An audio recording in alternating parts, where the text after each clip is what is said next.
Flynn, how eager and anxious are you guys for this challenge against Rockford in game one?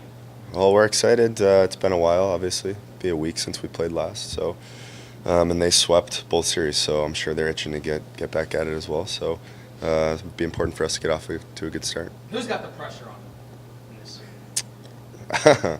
Well, we started at home, so we obviously want to come out and get that first win, and not give up our home ice advantage. I think a lot of teams that win championships win because they peak at just the right time of the year. Does it feel like you guys are playing your best hockey at the time of the year that you want to be playing it? Well, I think both teams are. Obviously, they kind of snuck in, and then beat two really good hockey teams. So they've peaked, and they're playing really well. So I think we have as well. And when we're not playing that well, Mike has bailed us out. So having a hot goalie at this time of year is just as important too.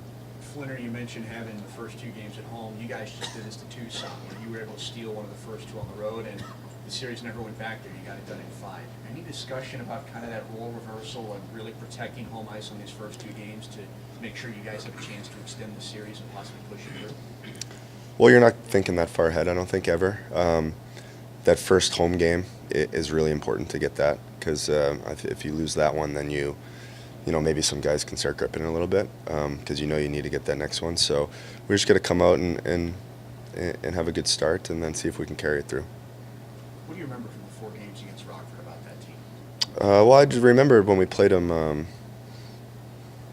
think it was right at the end of the regular season, and their lineup's been changing a lot throughout the year. They've got a lot of guys back, and they're really deep team, especially up front, and they've got a pretty good power play. So we're going to have to do a good job and stay pretty disciplined.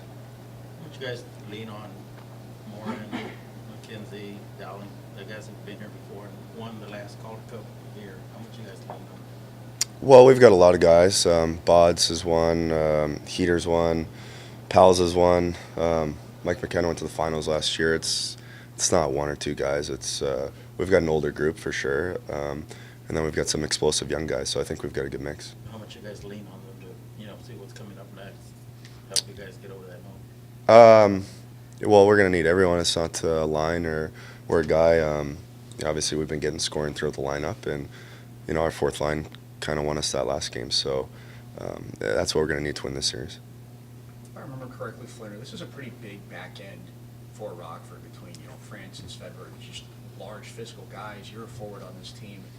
Does the forechecking change at all? Does the approach change at all when you have to deal with a pretty large back end on Rockford that can move the puck?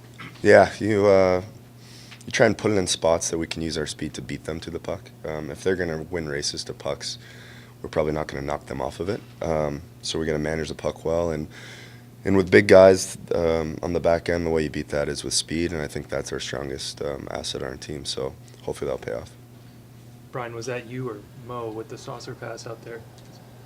There was a lot of saucer passes going on. We're working on some 2-on-1s, and they've got some big D, like B-Ray said, who are going to lay down and try and take passes away. And we're going to have to make plays when it's time to. Young goalie in Rockford, Colin Delia. How do you solve that riddle? Because he's got some pretty good numbers. Yeah, well, the goalies we've played so far have had really good seasons too, and we're scoring a lot of tip goals, a lot of stuff around the net, and that's how you score in the playoffs. And I think we know that if we're going to win, we're going to need to play 2-1, 3-2 hockey games, and get those. We've been pretty comfortable in overtime, and I'm sure some games in the series will get to that point too. So hopefully all the overtimes we played out through the season will help out. There's been a lot of overtime games, 33, 34 of them. What's the locker room like between the third period and overtime? Whether it's right there on the bench getting ready for a regular season version or the 15-minute intermission, but is there a lot of chatter? Is it quiet? What is the locker room like when you guys get It's not much different than if you're a tied game going into the third period. It's pretty much the same thing. Guys are just trying to catch their breath, fix their equipment, get what they need, and not much said. You just go out there in overtime, you just make the percentage play after percentage play, and hopefully you wear them down. Does playing so many overtime games give you a mental advantage? Well, I think it helps. We feel pretty comfortable in that spot, and I think our record shows that. And our fourth line has scored 2 of those goals for us. So, we're not scared to kind of. I'm not saying we're going to roll 4 lines like in the overtimes, but when those guys get out there, they can make plays too. So that if other teams are just playing 3 lines, it starts to wear them down a little bit.